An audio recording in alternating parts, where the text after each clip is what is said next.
YouTube? Quinn Wade coming to you with that instant basketball analysis on Analysis Playground on YouTube, exclusively on there forever. We're going to talk about how the Cleveland Cavaliers beat the Utah Jazz 122 to 113. Season series between them is tied because the Cavaliers actually lost to the Jazz in the first meeting that they played against each other. Then they actually won this one. Since the Jazz ain't making the play-in or the playoffs, they don't see each other into next season. The Jazz go to 21 and 55, and they go to 13 and 26 at home. They was at home in this game. And then the Cavaliers go to 47 and 28, 23 and 14 on the road. Cleveland won the first quarter 31 to 29. They won the second quarter 32 to 24. But then Utah won the third quarter 36 to 31. But they lost the fourth quarter 28 to 24. Let's talk about Cleveland first. Evan Mobley had an easy game. Catch the ball in the paint and try to dunk it as quick and as fast as you can. And he went 15 and 21 from the field. He attempted no threes. There was no reason to do it. He was just so fast and so quick getting to the paint and being in the paint, and did a good job of catching the ball and going straight up that he didn't really have to work too hard to score. He had to work harder to get open than he had to score, which is tough to do in the NBA. But he went 4 or 5 also from the free throw line. He had 17 boards, no Jared Allen in this game, so he had to do everything in the paint. But he did get 3 blocks. He did get 1 steal and 2 turnovers. And he also got 5 personal fouls. You know, you got to protect the paint. You know, you're the last line of the defense. You know, they're going to attack you. You know, they're going to come at you, and it worked. But Cleveland still got the win, and he still had a good impact on the game on both sides of the floor. He also had 4 offensive rebounds. James Harden, 39 minutes for him, which actually ended up being the most on the team. He had 13 points. He went 4 of 9 from the field, 1 of 5 from 3, and 4 of 6 from the free throw line. He still finished with a double-double because he had 14 assists, and Evan Mobley got a lot of those. And it made sense. He's always playing good with bigs, and he makes their job so much easier, and it keeps the team scoring, and it's giving them good percentages on their shots. So it makes sense to play the game that way. But he had 6 rebounds also with a turnover, a steal, and a block, and a personal foul, and was a +7 in plus minus. Donovan Mitchell played 36 minutes. He had 34 points, tied with Evan Mobley for the most in the game. And then he shot 10 of 18 from the field. I like what he was trying to do in this one. He was really good at using his handle to create separation in space and getting those first steps on his opponents, and that helped him go 11 to 12 from the free throw line. But, you know, this is what he does. He's going to continue to attack your feet. He's going to continue to test, you know, your ability to stay in front of him. And if you fail that test, he will be at the free throw line, or he will be scoring, even if he has to pull up a couple times too, which he is also dangerous and good at as well. 2 rebounds, 5 assists, 2 turnovers, and a steal. 1 personal foul and a +11. In plus minus, Sam Merrill, 28 minutes. He had 9 points. He was the only starter to not score in double figures in points, mainly because he went 4 of 14 from the field. He had the chances. He had the opportunities. He just wasn't making them. He also went 0 of 8 from 3, and that's what he's mainly out there to do. But he couldn't make any shots from 3 either. But he also did make his only free throw since he had an and 1 opportunity. He had 4 rebounds, 3 assists, no turnovers, and a steal. He also had 2 personal fouls and was a +13 and plus minus. And then Keon Ellis hit some nice shots and hit a big 3 in this one to keep them ahead enough to be able to win. 32 minutes for him, 13 points. He went 6 of 10 from the field and 1 of 3 from the three-point line. That's a good game, especially when you look at the fact that he had 2 steals and a block, 2 rebounds, and 1 assist, with only 2 turnovers and 3 personal fouls in 32 minutes, which isn't that bad. And 1 offensive rebound and a +10. And plus minus, everybody that came off the bench for the Cavaliers ended up scoring. Naquan Tomlin played 9 minutes. He had 4 points. He went 2 of 3 from the field, had 3 rebounds, no turnovers, and a block. 1 offensive rebound, no personal fouls, and was a +2. And plus minus, Thomas Bryant played 18 minutes. He scored near the rim, missed other shots, and finished 1 of 3 from the field. He did have the most rebounds on the bench with 7. He also had 3 turnovers. That was the most off the bench, and had 1 steal. He also had 1 offensive rebound, 1 personal foul. It was a minus 12 and plus minus. Dennis Schroeder played 21 minutes. That was the most off the bench, but he only gave him 3 because he went 1 of 2 from the free throw line and 1 of 4 from the field and 0 of 2 from 3. Didn't take a lot of shots, but he also didn't make a lot either. He did have 4 rebounds and 3 assists. The 3 assists was tied with Craig Porter Jr. for the most off the bench. He had no turnovers in the steal, 2 offensive rebounds, no personal fouls, and was a minus 2 and plus minus. Craig Porter Jr. scored a shot near the rim, which wasn't that bad, but he also misses only 3, so he finished with 2 points, 2 boards, 1 block, which was tied for the most off the bench with Naquan Tomlin. And then he had 2 personal fouls and was a minus 6 and plus minus. And Tyrese Proctor, he had it going. And this one, he took 6 shots and went 3 of 6, which is decent.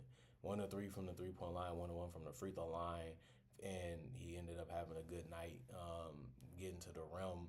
He had 2 rebounds, 1 assist, 1 turnover, and a steal.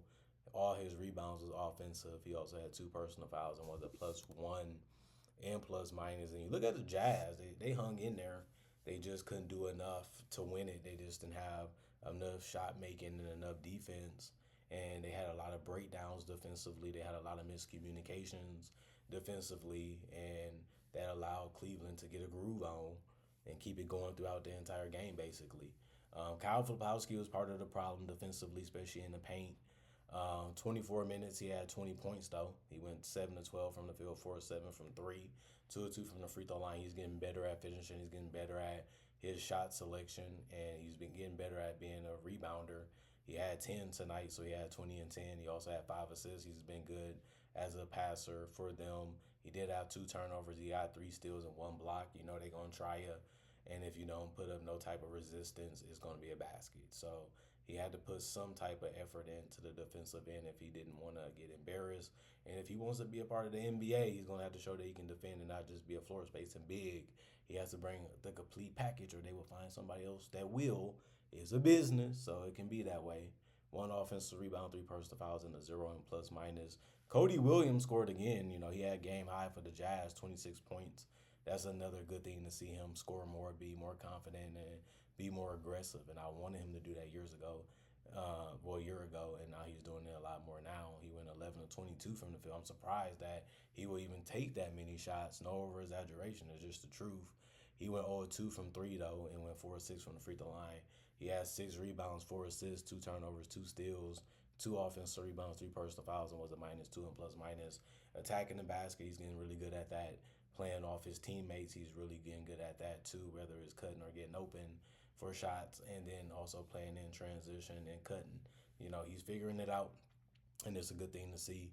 Bryce Sensabaugh, he can get his 18 points in 26 minutes. He had the mid-range that he can get off the dribble. He had the 3-point shot, whether he had to get it himself or catch and shoot. And then he can attack the basket from time to time. He went 6 of 12 from the field, 3 of 5 from 3, 3 of 5 from the free throw line. He had 4 rebounds, 5 assists, 2 turnovers, and still in the block. He also had 4 personal fouls and was a minus 14. M plus minus. Kennedy Chandler, 40 minutes. That was the most on the team. He had 12 points. He missed a lot of shots in this one.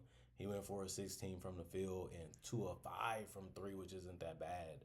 But he went 2 of 3 also from the free throw line. I mean, if he would have just made more of his shots, this would have been a totally, completely different game. I mean, he had opportunities. He had a lot of chances. He just couldn't make them at all, whether it was from the mid-range, the drives. He just missed a lot of shots.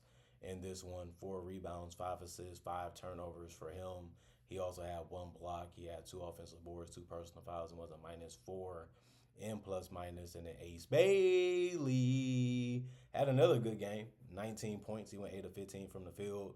They kept giving him room and space, and he shot the threes. He shot the mid-ranges. He drove from time to time, and he showed that he can do that this entire season. He's just getting more chances and more opportunities to get that confidence built up for next season. And this is a good way to close the season with the numbers he's been putting up. 30-point games, 20-point games, 19-point games. He's really showing you that he's one of the better rookies, and we knew he was one of the better prospects in the draft, and he's showing you that we was right. Right now in this part of the season. He had 2 rebounds, 5 assists, 1 turnover, 3 personal fouls, and was a minus 9 and plus minus. Everybody off their bench scored as well. Oscar played 19 minutes. He had 7 points. He went 3 or 4 from the field, 1 or 2 from the free throw line. He did have the most rebounds also, since he scored the most points and had the most rebounds. That was a really good night. 7 boards, 1 assist, no turnovers, 2 offensive boards, 1 personal foul, and was a -7. And plus minus John Concar, 30 minutes, 6 points, 2 or 4 from the field, 2 or 2 from three. He was wide open, so you might as well shoot it. He was able to make them. The thing that's funny is he made the threes because he made the twos, but he did have 4 rebounds, 2 assists, and no turnovers. He also had three offensive boards and 2 personal fouls, and was a -3 and plus minus. Bees, I forgot to say his real name, but I figured it out eventually.